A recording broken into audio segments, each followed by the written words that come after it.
దేశవ్యాప్త సమ్మెలో భాగంగా శేర్లింగంపల్లి నియోజకవర్గం మియాపూర్ సర్కిల్ అంబేద్కర్ విగ్రహం వద్ద కార్మిక సంఘాలు భారీ నిరసన చేపట్టాయి. ఐఎన్టీయూసీ, ఏఐటీయూసీ, సిఐటియు, ఏఐసిటి మరియు రైతు సంఘాల నాయకులు ఉమ్మడిగా ఈ పోరాటంలో పాల్గొన్నారు.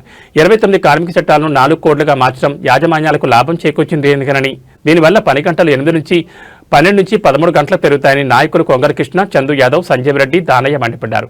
కార్మికులకు కనీస వేతనం 26,000 రూపాయలు ఇవ్వాలని, ఈఎస్ఐ, పీఎఫ్ సౌకర్యాలు కల్పించాలని డిమాండ్ చేశారు.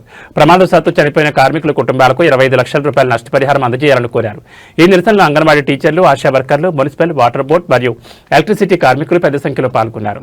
నాయకులు సంజీవ్ రెడ్డి, మోహన్ రెడ్డి, పర్వతాలు, రామకృష్ణ, మాణిక్యం, తుకారాం నాయక్ తదితరులు ఈ సందర్భంగా ప్రసంగించారు. పర్మనెంట్ చేయాలి, రద్దు చేయాలి, అది ఆ లేబర్ కోడ్లో అసలు పర్మనెంటే చేయొద్దు.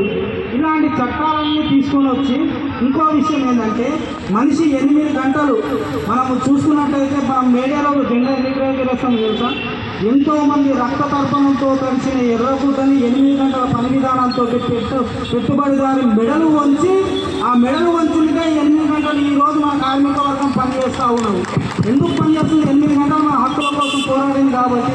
ఇలాంటి చట్టాలను తీసుకొని వచ్చి లేబర్ కోడ్లుగా తీసుకొని వచ్చి మనల్ని అణచివేసే ప్రయత్నం చేస్తుంది.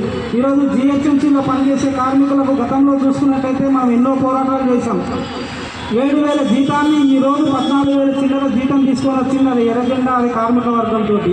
అదేవిధంగా ఆశా వర్కర్లు ఉన్నారు, వాళ్ళకు 300 రూపాయల నుంచి ఈరోజు 10,000 రూపాయల వరకు తీసుకొచ్చింది ఎర్రజెండా కార్మిక వర్గ చట్టాలు.